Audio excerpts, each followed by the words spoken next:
Assalamualaikum warahmatullahi wabarakatuh. Alhamdulillahi rabbil alamin.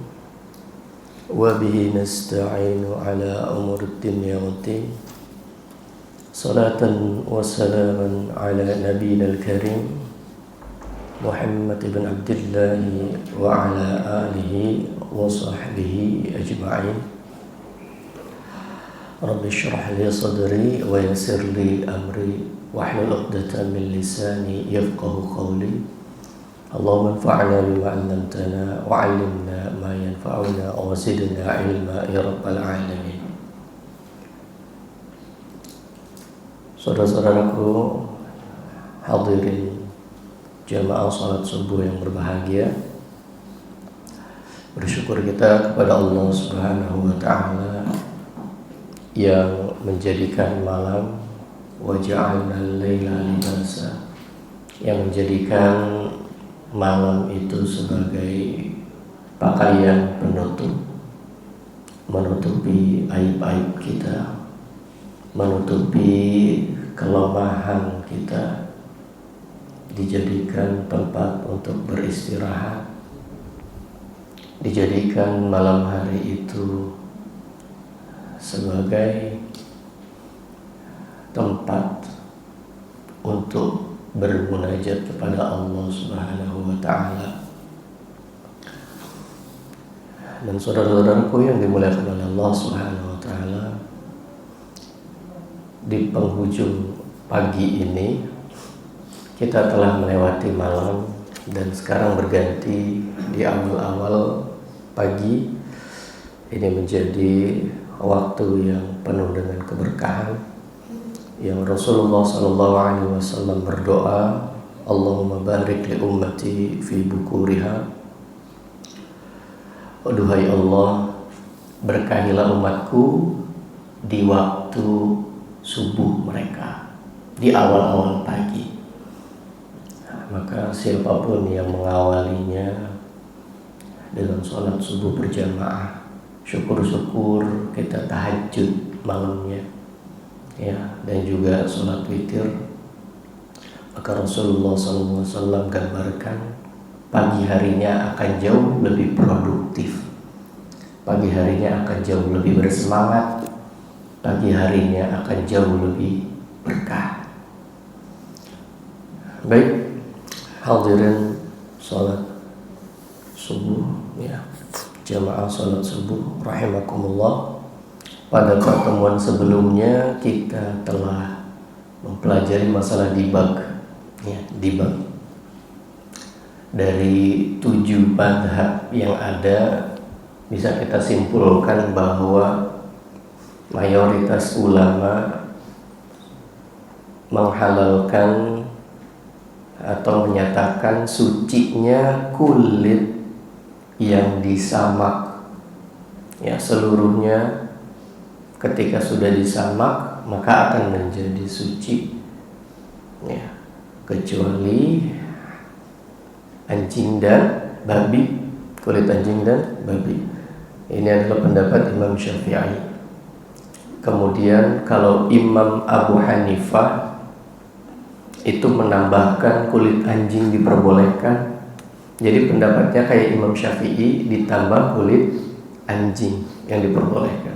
Dan Imam Malik ditambah lagi. Jadi seluruh, ya, kulit hewan ditambah kulit anjing ditambah kulit babi. Artinya semuanya diperbolehkan di Malik, ya. Oleh karena itu Profesor Khalid Muslim menyatakan bahwa mayoritas ulama, karena memang mirip dengan pendapatnya Imam Syafi'i, bedanya hanya di situ. Kemudian Imam Ahmad bin Hambal memiliki 2 riwayat. Ada yang menyatakan tidak boleh dibag sama sekali, ya, namanya kulit bangkai, ya udah tidak bisa dimanfaatkan. Kemudian riwayat kedua, ini adalah riwayat yang dipilih oleh ulama-ulama kontemporer kita dan juga Syekhul Islam Ibn Taimiyah, itu adalah hewan yang dagingnya boleh dimakan, maka kulitnya ketika sudah disamak, ya, kulit bangkainya maksudnya ketika sudah disamak itu suci. Adapun hewan yang tidak boleh dimakan dagingnya sekalipun disamak itu tidak membuat kulitnya menjadi suci. Ya, pendapat yang paling hati-hati itu adalah pendapat ini. Ya, walaupun pendapat Imam Syafi'i dan mayoritas ulama itu juga pendapatnya sangat kuat. Ya, sangat kuat. Baik, saudaraku yang dimuliakan oleh Allah Subhanahu wa taala, hari ini kita akan masuk ke bagian berikutnya. Al-faslu tsalits, pasal ketiga, fil wudu. Ya. Kali ini insyaallah kita akan membahas tentang wudu. Ya, wudu. Kalau wudu itu aktivitasnya, kalau wadu itu adalah airnya, medianya. Ya. Wudu itu adalah aktivitas bersucinya. Ya, menggunakan air dimulai dari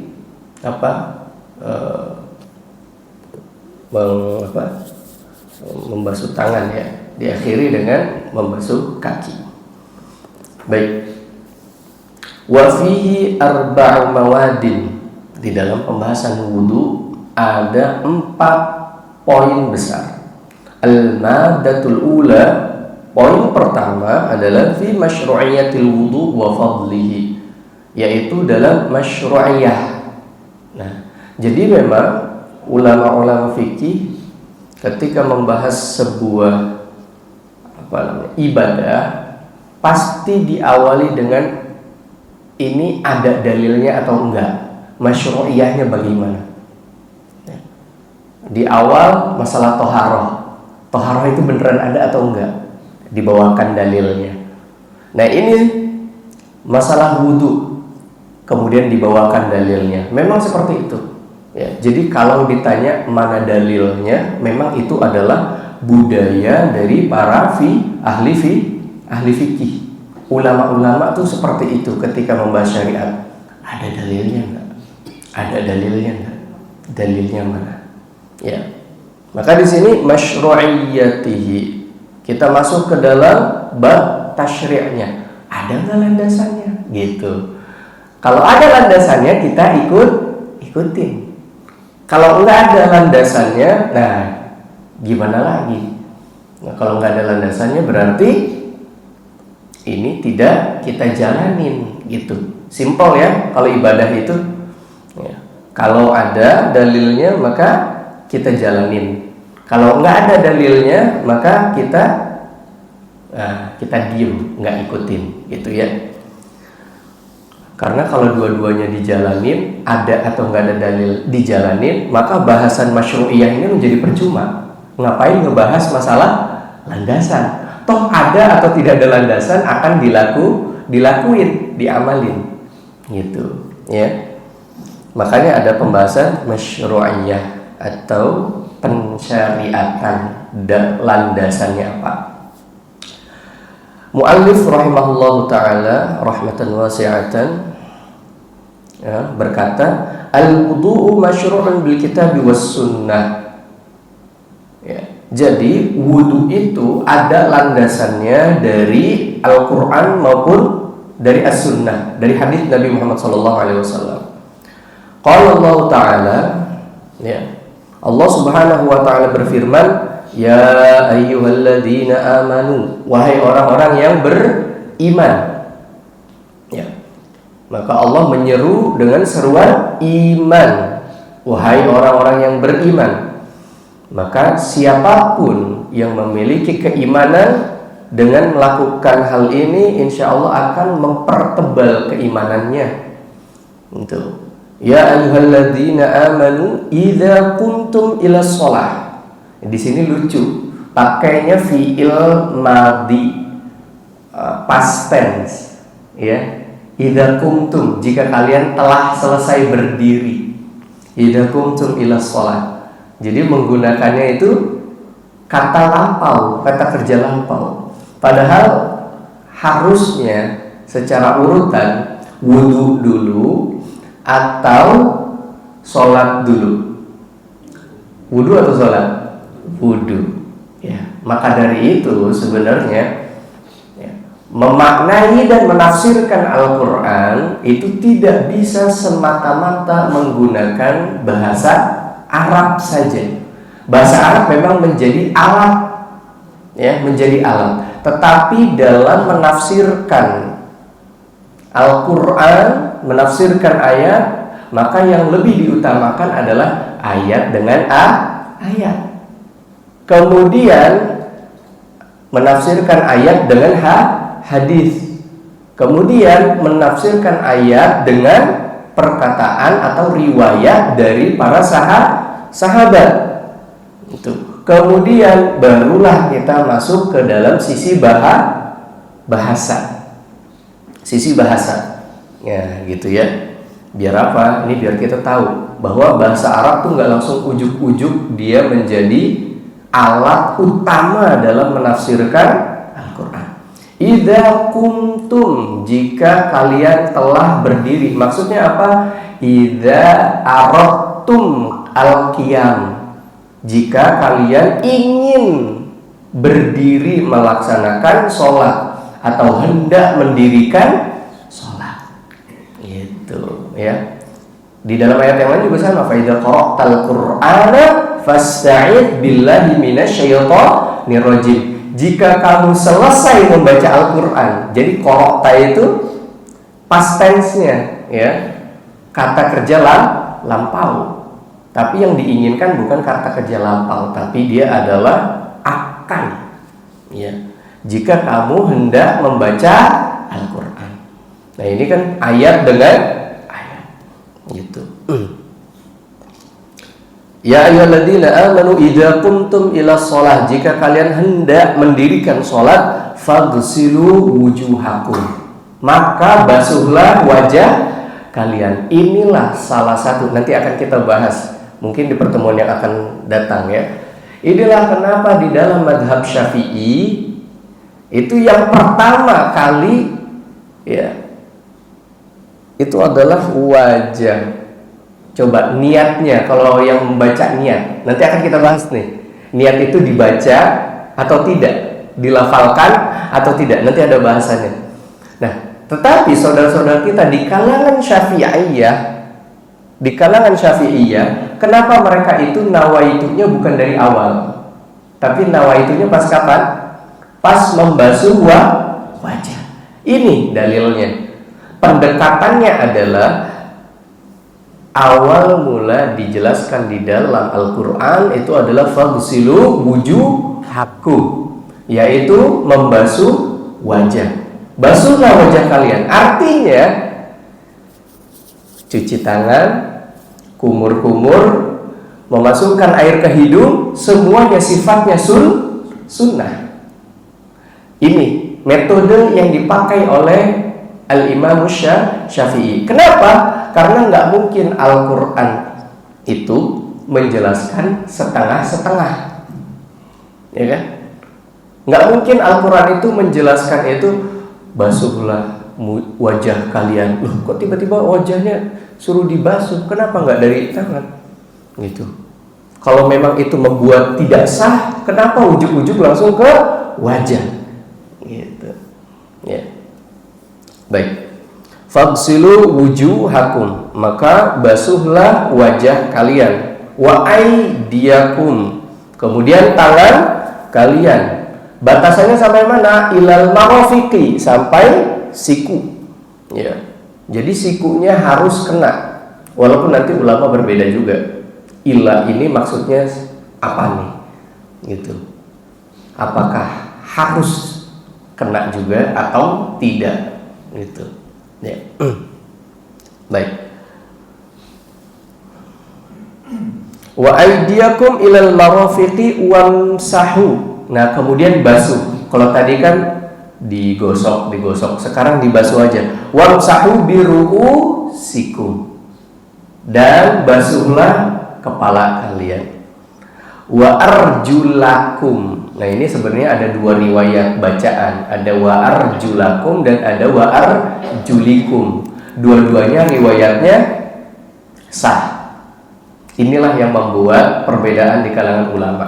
Ada yang mencuci kakinya dengan cara digosok, ada yang cukup dialirin pakai air gitu. Ilal ka'bain, sampai kedua mata kaki. Jadi dari ayat ini menunjukkan bahwa wudu menjadi salah satu syarat untuk melaksanakan sholat.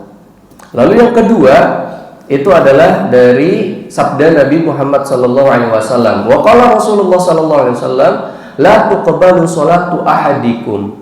Tidak akan diterima sholat salah seorang di antara kalian idza ahdatha, jika dia dalam keadaan hadas, ya, hatta yatawaddo, sampai dia itu berwudu. Berarti hadas yang dimaksud adalah hadas apa? Hadas kecil. Ya, hadas kecil misalnya apa? Buang angin, kemudian buang air kecil, gitu ya. Kalau buang air besar, hadas besar, kecil atau besar? Kecil ya, jangan besar. Walaupun yang dibuang besar, yang buang air besar itu hadas kecil, ya. Jadinya kita nggak wajib mandi. Nah di sini Rasulullah SAW mengaitkan sah atau tidaknya, diterima atau ditolak, ya, dengan apa? Dengan wudu, dengan toharoh, ya, gitu. Jadi inilah masyru'iyah. Dan berikutnya yang ketiga adalah ijma'. Tidak ada satupun di kalangan para ulama yang menyatakan bolehnya sholat tanpa toharoh, nggak ada, ya. Dari ulama madhab yang 4 ditambah 1 zahiriyah, itu semuanya menyatakan apa? Harus toharoh, ijma'. Berikutnya fadlul wudu. Nah barulah keutamaan berwudu. Wah ini dia, keutamaan berwudu. Jadi wudu itu juga dikatakan oleh Dr. Abdul Aziz At-Tarifi, ya, hafizahullah taala, beliau menyatakan bahwa salah satu cara untuk menguatkan kekhusyuan, sholat, maka mulailah kekhusyuan itu pada saat kita berwudu, ya. Soalnya susah, masa transisi yang terlalu cepat tuh susah. Ini habis bercanda nih sama teman kantor, teman kuliah gitu ya, pas lagi mau zuhuran bercanda gitu kan, sampai pas jalan ke masjid ketawa, katanya wudu ketawa, atau sampai itu habis itu langsung qomat, Allahu Akbar, asyhadu an la ilaha illallah. Itu langsung serius, itu susah. Pasti ada kepikiran tuh, candaan-candaan yang sebelumnya. Maka dibutuhkanlah masa-masa transisi itu. Nah masa transisi itu dimulai dari saat kita berwudu dari rumah kalau bisa. Ketika dari rumah itu sudah kita khusyuk. Baik ya. Nah ini keutamaan dari berwudu. Ya begitu juga pada saat kita umroh atau haji. Kita hadirkan kekhusyuan itu dari rumah pas safar, gitu ya. Jadi jangan khusyuknya pas di sana, ya, bercanda ngobrol. Jangan. Pas lagi umroh itu dari rumah itu banyak-banyakin doa, banyak-banyakin zikir, banyak-banyakin baca Quran, ketemu sama kawan-kawan di sana, berbicara seperlunya aja. Ya. Habis itu fokus. Wah, nanti di sana itu hatinya jadi lebih kuat. Apalagi kalau umrohnya belakangan. Ada kan yang liburan dulu kan? Entah ke Turki dulu, entah ke Mesir dulu, atau ke Madinah dulu, entar baru belakangan apanya? Itunya, umrohnya. Nah itu lebih berat sebenarnya. Lebih enak itu umrohnya duluan daripada umrohnya belakangan, karena menjaga tadi niat tadi. Baik. Qala al-muallif rahimahullahu taala, yashhadu lima lil wudu'i min fadilatin 'azimatin. Ya. Ada beberapa penguat, ya, dari Al-Quran maupun hadis. Ya, di sini disebutkan dari hadis Nabi Muhammad SAW yang memperkuat tentang adanya fadilah wudu yang begitu besar. Ya, yaitu sabda Nabi Muhammad SAW, ala adullukum, mau nggak aku beritahu? Jadi Rasulullah SAW itu salah satu cara mendidiknya adalah membuat muridnya itu penasaran. Jadi kalau kita ngedidik anak kita tuh bikin penasaran. Le, kamu tahu nggak kenapa hujan itu turun? Wah, itu langsung, kenapa ya? Nah, di situ tuh kita mulai. Ya, karena Allah Subhanahu Wa Taala menjadikan ketika air itu menguap, air laut, dia akan berubah menjadi awan atas izin Allah Subhanahu Wa Taala. Kemudian Allah menjadikan awan yang tadi, wah gitu kan? Oh gitu ya, Masya Allah gitu. Kemudian Allah memerintahkan malaikat pemberi rezeki untuk menumpahkan air dari awan yang jenuh tadi. Gitu, ajib tuh. Jadi ada sainsnya, ada akidahnya, kemudian ada pedagoginya, gitu. Deliverynya tuh cantik ke anak-anak. Gitu. Tahu nggak tuh kenapa bulannya kalau kita jalan ngikutin terus? Iya ya, kenapa ya? Nah itu dia. Nah di sini Rasulullah SAW mengajarkan kepada kita bagaimana cara mendidik. Ala adullukum, mau nggak aku beritahu, aku tunjukkan, ala ma yamhullahu bihil khotoya, ya, atas sesuatu yang membuat kesalahan-kesalahan, dosa, khilaf itu Allah hapuskan. Wah, kita tentu pengen ya. Oh, bagaimana itu Rasul? Nggak cukup sampai situ ternyata. Wa yarfa'u bihi darajat, dan meninggikan derajat. Ya, kemudian dijelaskan di sini oleh Rasulullah SAW. Nah, para sahabat begitu semangat. Qalu, bala ya Rasulullah. Tentu saja ya Rasulullah SAW. Jadi Rasul telah berhasil men-trigger, ya, berhasil men-trigger para sahabat. Iya, saya pengen ya Rasulullah SAW. Bagaimana itu? Maka Rasulullah SAW menjawab, qala, Rasulullah SAW bersabda, isbahul wudu. Apa itu isbahul wudu? Sempurnakan wudumu. Nah, jadi punten ya, jangan kita itu wudu kayak Power Rangers berubah, jus, kayak iklan apa? Facial wash, wudunya bagaimana? Nah, wudunya itu disempurnakan, isbahul wudu. Nah, ini ya, sela-sela jarinya itu digosok, ya. 3 kalinya benar-benar sampai sempurna. 1, 2, 3. Habis itu airnya diambil dengan benar, mau 2 tangan atau 1 tangan diwadahi. Kumur-kumurnya juga sampai benar-benar, ya. Kemudian istinsyaknya juga keluarin. Itu bersih tuh harusnya 5 kali sehari lagi. Ya. Isbahul wudu, sempurnakan wudu alal makarih, khususnya dalam situasi yang tidak kalian suka. Waduh, contohnya apa? Sholat subuh dingin gak? Dingin ya? Waduh, itu gak enak banget. Pengennya emang gak wudu gitu. Tapi silahkan wudu. Itu pahalanya akan lebih besar, kan lebih besar. Atau ketika kondisi kita lagi nggak enak badan, entah itu lagi demam, entah itu nggak enak kan, mulai kena ini kan, kena apa namanya, kena air, atau mungkin ada luka, ya. Tentu yang tidak membahayakan, tidak yang membahayakan. Kalau yang membahayakan, maka disunnahkan untuk apa? Menggunakan rukhsah. Ya, ini yang tidak membahayakan, ya, demam-demam kecil lah, pilek-pilek biasa, batuk-batuk, ya.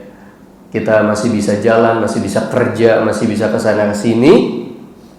Kemudian wudhu itu biasanya nggak enak, ya. Maka paksakan untuk berwudu dengan sempurna, bila perlu dilebihkan nanti. Ya. Nah itu isbabul wudu 'alal makarih. Begitu juga kalau lagi panas-panas. Kalau lagi panas-panas itu ada air tuh ya. Airnya kan juga lumayan tuh kejemur.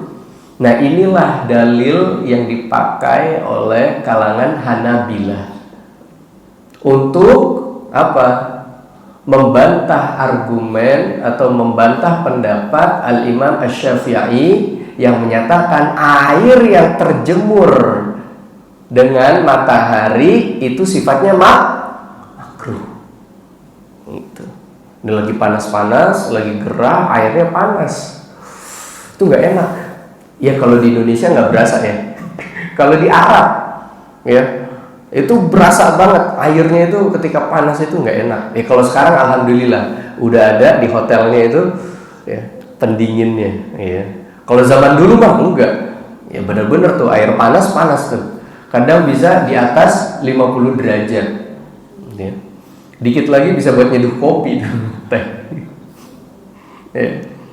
Baik, isbabul wudu 'alal makarih. Gitu. Tapi di sini saudaraku yang dimuliakan oleh Allah Subhanahu wa taala, tujuannya bukan kita menyiksa diri, bukan kita menyiksa diri. Ya. Ketika ada penghangat di rumah kita, ya, ini kondisi dingin. Kemudian di rumah kita tuh ada tuh yang buat hangatinnya itu. Ya, water heater ya. Katanya mah gitu. Dipakai. Jangan saya mau enggak biar biar dapat pahala lebih. Enggak gitu, masalahnya enggak gitu. Ini adalah kalau tidak ada opsi. Kalau tidak ada opsi dan kita tetap memaksakan diri untuk isbabul wudu, itu maksudnya. Bukan maknanya adalah kita menyiksa diri. Inilah yang dijelaskan oleh Syekh Shalih Al-Munajjid. Ya. Dan juga beberapa ulama. Yang dimaksud itu bukanlah untuk mendapatkan syiddatu al-wudu gitu, bukan itu. Tapi di sini maksudnya adalah ketika kita tidak ada opsi, kita tetap melaksanakan hal itu. Ya, tentu dalam batasan yang tidak membuat kita itu bahaya. Kemudian yang kedua, ya, wa kasratul khuta ilal masajid, dan memperbanyak langkah menuju masjid. Habis itu, rumah saya dekat. Kalau ke sini sebentar, ya udah saya milih masjid yang jauh. Milih masjid yang jauh. Gimana tuh hukumnya? Nih, milih masjid yang dekat atau milih masjid yang jauh? Kan yang sunnahnya katanya kakinya banyak ya. Itu bagaimana ini mengkompromikan ini? Sekali lagi bahwa yang diinginkan oleh syariat itu bukan menyiksa diri. Tapi kalau tidak ada opsi, kita bisa semangat. Ya. Ini kantor nggak ada masjidnya, udahlah nggak apa-apa saya keluar. Nah kan banyak tuh kantor-kantor yang nggak ada masjidnya. Ya udah, itu ketika kita melihat masjid yang jauh, nah pakai hadis ini. Oh iya, wa kasratul khuta ilal masajid, ini menjadi salah satu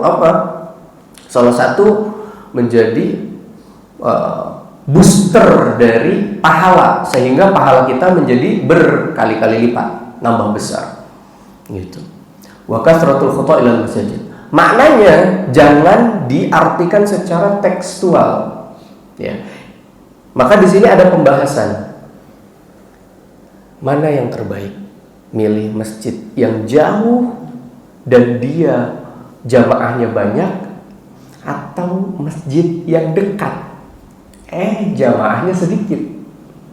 Itu nih, ini tugas DKM ya. Waktu awal-awal saya ngeliat subuhnya sampai 5 shaf tuh. Gitu. Mungkin saya husnuzonnya lagi ada yang ada yang liburan ya, namanya weekend ya. Atau lagi dinas keluar kota gitu ya. Tapi dievaluasi. Kalau bisa mempertahankan tuh 5 terus. Makanya saya wanti-wanti gitu ya kepada siapapun lah. Jadikan masjid itu sesuatu yang ramah. Gitu. Ini sih alhamdulillah ya di dalam di dalam klaster. Kalau misalnya di pinggir jalan itu ada orang yang melipir mau buang air kecil, buang air besar, disupport atau enggak? Harus tuh. Ada yang mau istirahat, rebahan, disupport atau enggak? Tuh. Jadikan masjid itu sebagai tempat yang diidam-idamkan sama masyarakat. Itu. Ya. Sekarang tuh identiknya orang yang kenal agama serem. Nah, siapa tuh yang bikin image serem tuh? Ya, jangan ya. Nih, di sini nih banyak ustadz-ustadz nih, saya yakin ya, DKM ini udah banyak belajar. Bapak-bapak di sini juga pasti banyak belajar, banyak ngaji di luar. Ini tugas kita. Gitu ya. Maka kathratul khuta ilal masajid itu maknanya bukan memberikan kesulitan di situ. Di sini saya akan membawakan kalam dari Syekh Muhammad ibn Shalih Al-Utsaimin. Ya, ketika beliau itu menjelaskan mana nih yang lebih utama, yang jauh apa yang dekat. Maka di sini Syekh rahimahullahu taala berkata, falhasilu, ya. Dan endingnya adalah annal afdal, maka yang paling afdal an tusalliya, engkau salat fi masjidil hayy, di masjid kampungmu, di masjid RW-mu, di masjid RT-mu, di masjid klastermu, fi masjidil hayy, yang paling afdal. Berarti masjid yang dekat. Ya. Alladzi anta fihi, yaitu masjid di mana kamu itu berada di lingkungan itu. Sawa'an kana aktsar jama'atan aw aqall, sama aja mau jumlahnya banyak ataupun sedikit. Inilah pendapat yang diambil oleh Syekh Ibnu Utsaimin dan Lajnah Daimah dan banyak ulama.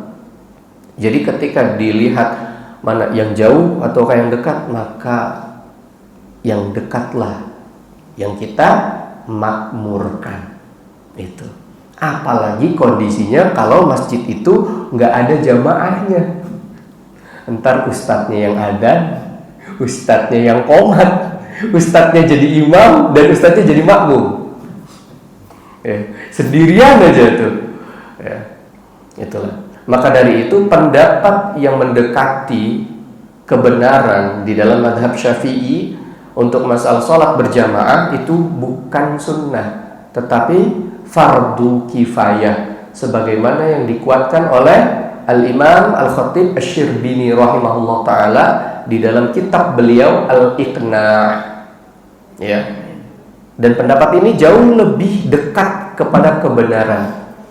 Karena kalau dibilang sunnah, Rasul itu pengen banget ngebakar rumah orang-orang yang sholatnya di rumah. Tapi kalau dibilang wajib, Rasul nggak ngelakuin itu. Ya, paham ya? Rasul nggak ngelakuin itu. Seharusnya kalau memang itu kewajiban, itu harusnya dilakuin atau tidak? Dilakuin. Ya, semuanya dihukum. Semuanya langsung dimintain komitmennya. Sama waktu Rasulullah SAW itu minta komitmen zakat, ya, seperti itu. Nah, jadi itu makmurkan masjid yang dekat. Baik. Kemudian wantidharus sholati ba'da shalah, dan menunggu sholat. Ya, menunggu sholat dari sholat ke sholat berikutnya. Wah. Nunggunya, kemudian sholat, kemudian nunggu waktu setelahnya lagi. Wah, itu luar biasa. Selama itu pula malaikat itu mendoakan, ya, bagi kita. Nanti ada pembahasannya di bab sholat kayaknya sih nanti. Ya, akan kita bahas lebih dalam. Dan di sini disebutkan fadzalikumur ribat. Ya, dikatakan itulah yang dinamakan ribat. Tahu ribat enggak, Pak? Bukan ribet ya, Pak. Ribat. Ribat itu apa? Menjaga daerah perbatasan.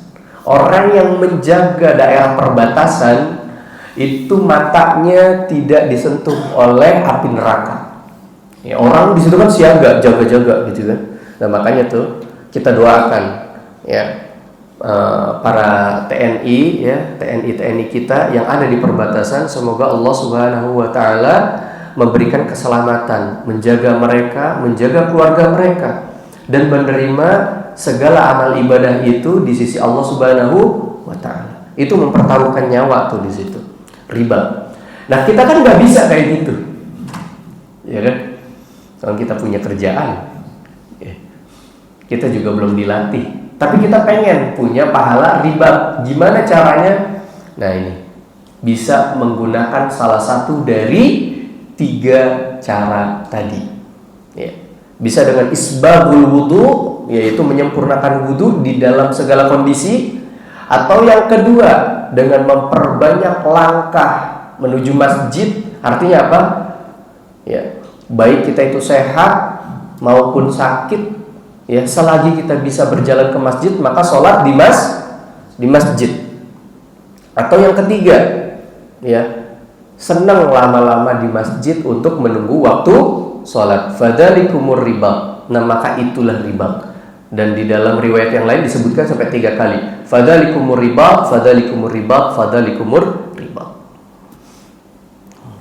Baik. Kemudian keutamaan yang kedua. Ya. Wa qauluhu sallallahu alaihi wasallam, dan sabda Nabi Muhammad sallallahu alaihi wasallam, "Idza tawaddu al-'abdul muslimu awil mu'min," jika seorang hamba itu berwudu dari kalangan muslim ataupun mukmin, faghsala wajhahu, kemudian membasuh wajahnya, kharajat min wajhihi kullu khati'atin, maka seluruh dosa dan kesalahan itu akan keluar dari wajahnya. Kesalahan berupa apa? Yaitu kullu khati'atin nadhara ilaiha, atau nadhara ilaiha bi'ainaihi, yaitu dosa yang diakibatkan oleh mata kita. Pak, susah Pak, ya Bu, ya susah ya Bu ya. Kita itu jaga mata. Di luar kita naik motor atau naik mobil, bisa nggak kita pastiin yang lalu lalang itu nutup aurat semuanya? Nggak bisa. Tiba-tiba yang datang itu, yang melipir itu, waduh, perempuan cuma pakai popok doang, ya, pakaiannya ya Allah sedih gitu kan. Waduh, ribet tuh, dosa lah kita itu. Cuma masalahnya begini ya, nggak bisa, nggak jalan-jalan itu mobil nanti, nabrak iya, gitu kan? Coba Pak, benar nggak Pak? Ya. Ya. Bisa nggak godul basar pada saat ngendarin motor, ngendarin mobil? Nggak akan bisa, susah. Gitu. Oh ya udahlah, saya di rumah aja. Lah gimana cari nafkahnya? Susah. Nah di situ. Maka di sini kharajat bin wajhihi kullu khati'atin nadhara ilaiha bi'ainaihi. Maka dosa-dosa yang diakibatkan kedua matanya itu apa? Berguguran akibat wudu. Nah, makanya kalau wudu itu benar-benar dirasain. Tuh netes tuh, ya. Ma'al ma'i, itu dosa-dosanya itu berjatuhan bersama air.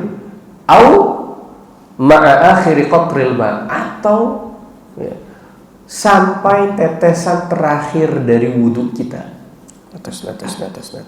Itu dosanya itu gugur. Masya Allah. Makanya dinikmatin ya wudhunya. Jangan cuma, oh saya pengen wudhu nih, biar kenapa? Biar mukanya glowing. Jangan ke situ dulu ya. Apa-apa pengennya fisik dulu ya, mukanya glowing gitu. Jangan ya. Ini dulu ya. Masalah glowing atau enggak itu bonus dari Allah. Ya, jangan dijadiin itu patokan yang pertama. Kalau gugurnya dosa, ya itu kan kita memang pengen supaya dosa kita diampunin sama Allah Subhanahu wa taala. Kemudian wa idza ghasala yadayhi, jika kita membasuh tangan kita, kharajat kullu khati'atin, maka gugurlah dosa-dosa ya, seluruh dosa dan kesalahan, batoshatha yadahu, yang dilakukan oleh kedua tangan. Ya, kita melakukan ini, melakukan itu, iseng ke temen, kasar ke anak kita, gitu. Ini tangan-tangan ini kadang suka melakukan hal yang nggak bagus, nggak baik. Klakson nggak sabar, tin. Wah, itu. Emang dikiranya nggak ada balasannya? Ada lah balasannya. Kayak sabar, sama lah. Kita juga terjebak di dalam kondisi yang sama. Makanya sabar gitu ya. Tapi paling enggak dari 10 kejadian terjebaknya sekali aja. Jangan 10 kejadian terjebaknya 9. Jangan lah ya. Kita pasti terjebak, nggak mungkin enggak. Ya, kita pasti kena dalam hal itu. Tapi bukan berarti kita menolerir dan menganggapnya biasa. Ya, di situ akan berguguran ma'al ma au ma'a akhiri qatril ma. Ya, dia akan berguguran bersama air ataupun tetesan air yang terakhir. Hatta yakhruja naqiyan minadz-dzunub. Sampai kita itu benar-benar keluar ya, setelah wudu itu bersih dari segala dosa. 5 kali. Wah, mantap. Udah 5 kali digugurin, kemudian pas lagi melangkah, 1 naik derajat, 1 dihapusin lagi dosanya. Kemudian ketika kita duduk itu didoain sama malaikat agar dosa-dosa kita dihapus, ya kan? Udah bener-bener banyak. Kemudian ketika setelah salam, Assalamualaikum warahmatullah, Assalamualaikum warahmatullah, langsung kita berzikir Astagfirullah. Jadi zikirnya bukan Alhamdulillah ya, yang pertama ya. Zikir yang pertama itu apa? Astagfirullah. Astagfirullah. Itu yang lebih dekat kepada sunnah nabawiyah. Itu. Nah, ini 2. Belum lagi ditambah 1 lagi ya. Saya bawakan hadis yang diriwayatkan oleh Imam Bukhari rahimahullah taala. Ya. Ini dari riwayat Abu Hurairah radhiyallahu anhu. Ya. Bahwasanya di sini qala raqitu ma'a Abi Hurairah radhiyallahu anhu. Ini dari Nuaim Nuaim al-Mujmir. Nuaim al-Mujmir ini bersama dengan Abu Hurairah radhiyallahu anhu. Raqitu ma'a Abi Hurairah radhiyallahu anhu ala dhahril masjid. Saya bersama Abu Hurairah di dalam sebuah masjid. Fatawadda, maka beliau berwudu. Faqala. Nah, jadi Abu Hurairah ini mengajarkan kepada Nuaim al-Mujmir.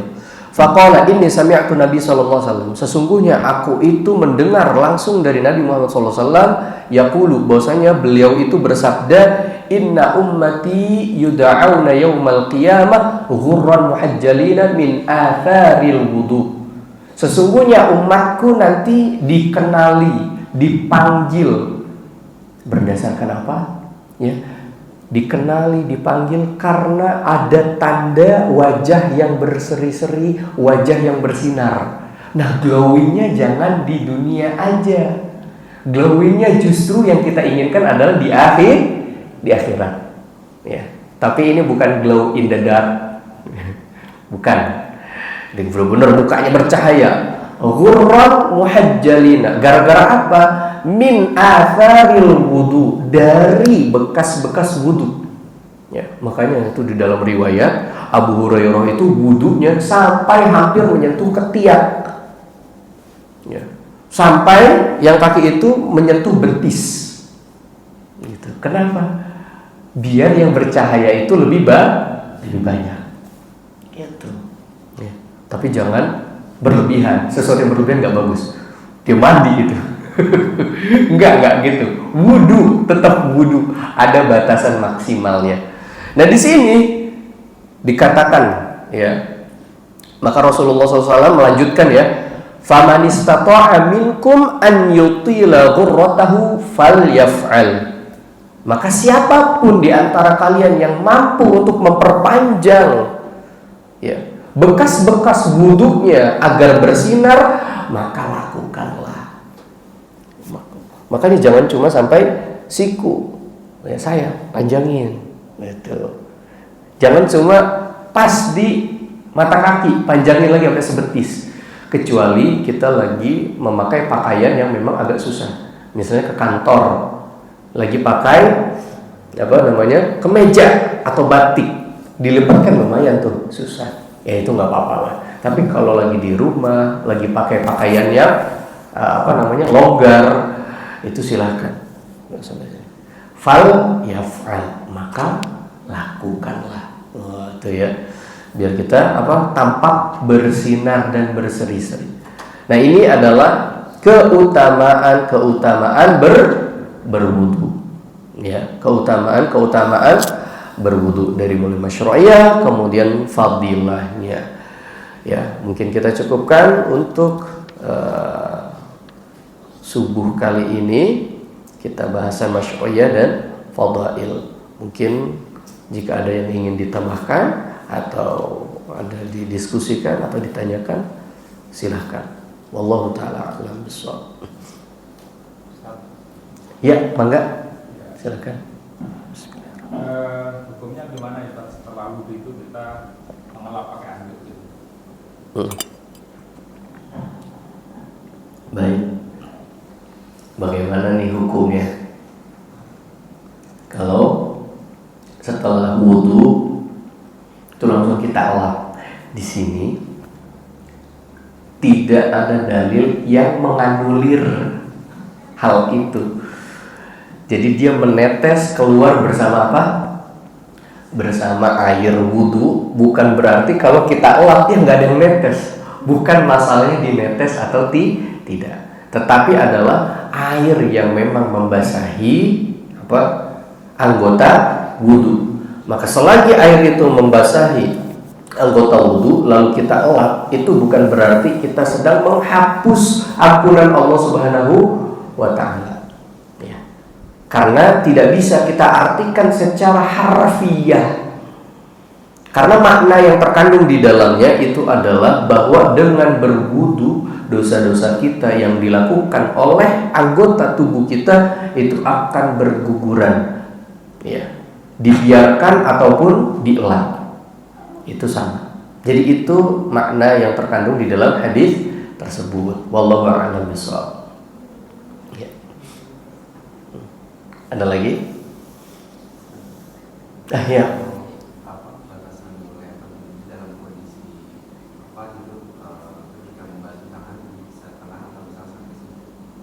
Batasan minimal. Batasan minimal dari membasuh tangan, ya, maka kondisi sangat minimalnya itu adalah sebagaimana yang dijelaskan oleh di dalam Al-Qur'anul Karim. Faghsilu wujuhakum wa aydiyakum ilal marafiqi. Maka batas minimalnya itu adalah sampai ke siku. Ini minimal banget, sikunya ikut dibasuh. Sikunya ikut dibasuh. Ini pendapat yang lebih kuat, ya. Dan ini adalah pendapat yang lebih aman. Siku ini ikut dibasuh. Itu batas minimal sekali. Ya. Khawatir nanti ketika kita tidak membasuh siku, ya, maka dapat ancaman dari Rasulullah SAW. Wailul lil aqabi minan nar. Celakalah dari tumit yang tidak kena basuhan air wudhu. Maksudnya apa? Maksudnya bukan cuma tumit doang, ya. Celakalah bagi anggota wudhu yang tidak terkena basuhan. Sini. Atau juga bisa nih yang perempuan khususnya hati-hati memakai kuku palsu. Sekarang ada tuh, ya kan? Pakai kuku palsu dicetokin gitu. Itu pas lagi wudhu itu bisa menghalangi air menyentuh kuku. Sedangkan kuku itu masuk ke dalam bagian yang harus dibasuh. Ya. Kalau cat kuku kutek ya. Ya, kutek juga ada tuh yang menghalangi. Ya, ada juga yang tidak. Yang tidak itu pacar ya namanya ya, atau apa tuh? Yang Arab gitu ya. Henna lah atau apa. Itu dia tidak menghalangi air masuk ke sini. Nah, makanya saudara-saudara yang dimuliakan oleh Allah Subhanahu wa taala, tato itu dilarang bukan lantaran menghalangi air masuk ke kulit. Enggak mungkin kayak gitu. Ya. kulitnya mah tetap kena air. Tato itu dilarang gara-gara apa? Dia mengubah ciptaan Allah. Ya, mengubah ciptaan Allah. Dan itu termasuk dosa besar, bukan dosa kecil. Tapi yang udah terlanjur, ya udah, nggak perlu dihapus, karena itu akan sakit. Ya, itu akan sakit, nggak apa-apa. Yang penting jangan dipamerin aja. Setiap ke masjid, itu namanya nostalgia, gitu ya. Ya Pak, ada nih Pak, keren nggak? Ya. Jangan, gitu ya. Baik, jadi itu untuk masalah basuhan air wudhu. Hati-hati terhadap benda-benda yang bisa menghalangi air menyentuh kulit, gitu ya. Wallahu a'lam bishawab. Iya, mangga.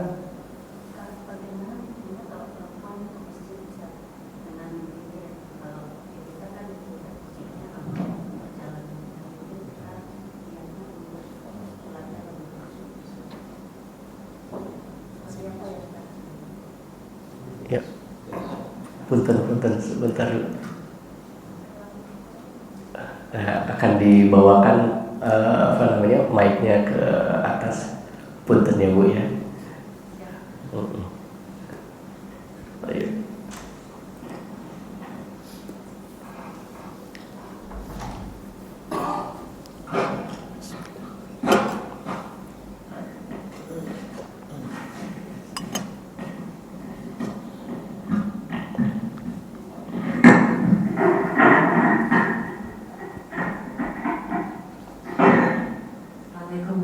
Waalaikumsalam warahmatullahi wabarakatuh. Bagaimana sebaiknya kalau perempuan ke masjid gitu?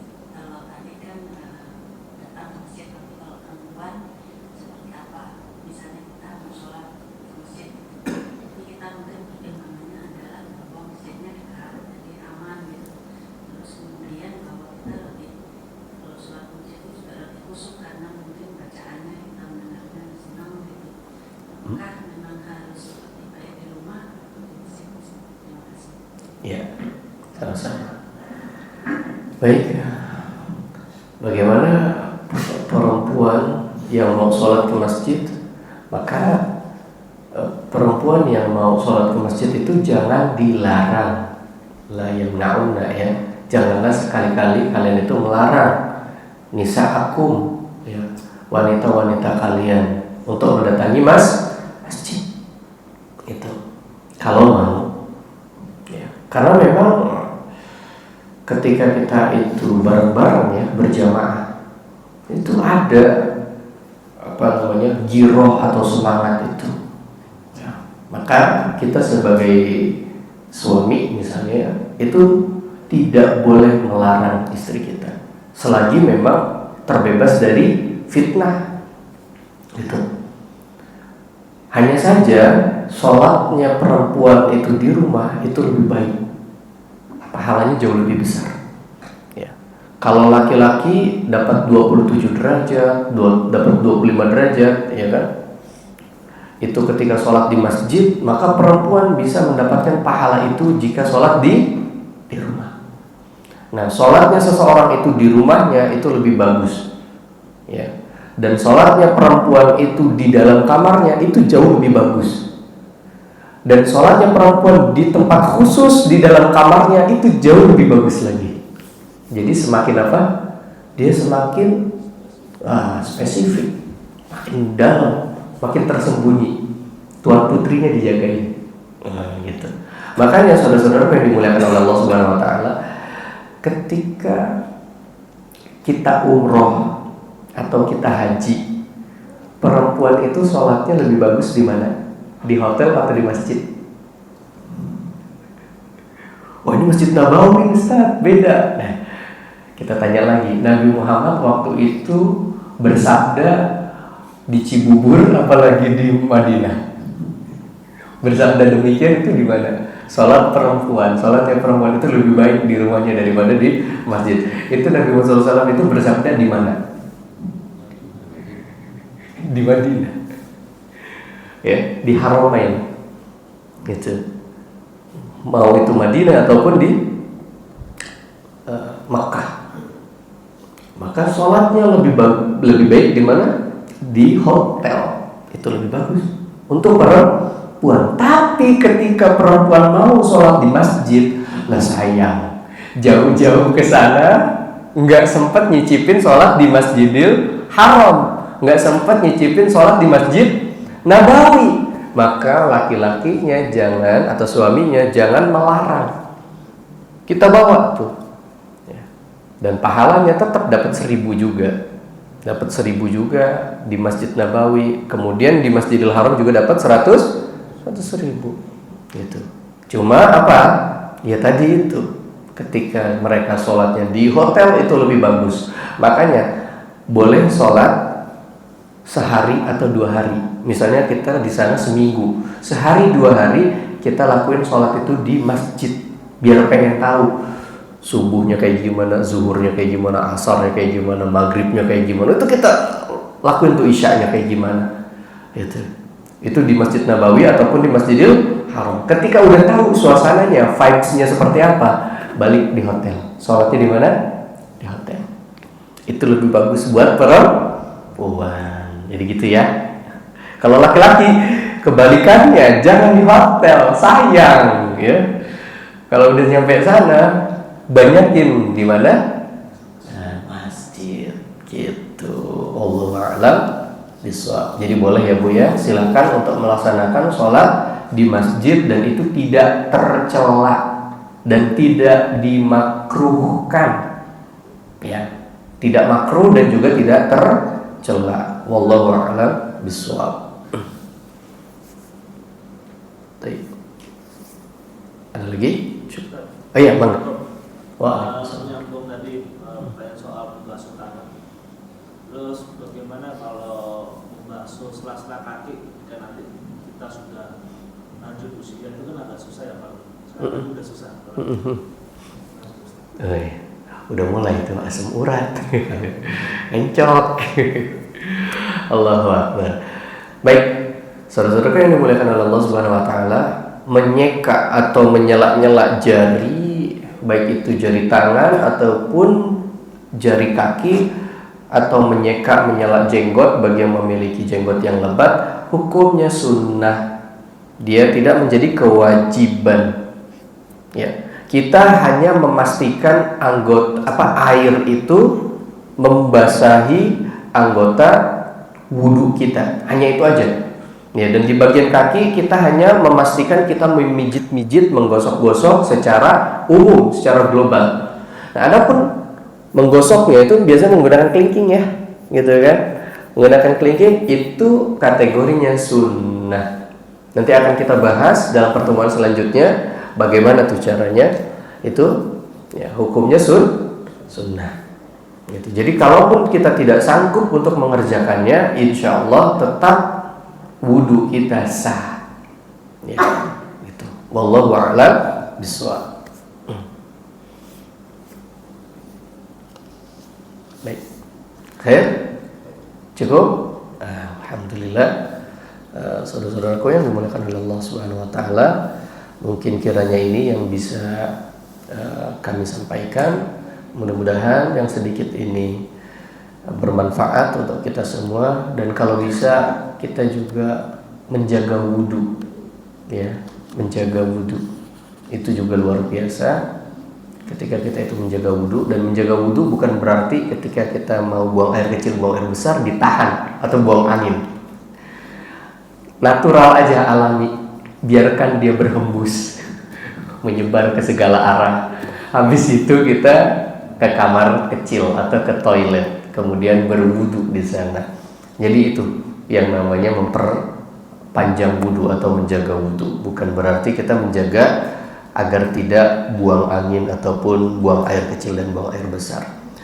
Mudah-mudahan yang sedikit ini bisa menambah semangat kita untuk menguatkan wudu kita. Aqulu qouli hadza astaghfirullah li wa lakum, nahtatimu bi du'a'i kafaratul majlis. Subhanaka Allahumma wa bihamdika asyhadu an la ilaha illa anta astaghfiruka wa atubu ilaik. Assalamualaikum warahmatullahi wabarakatuh.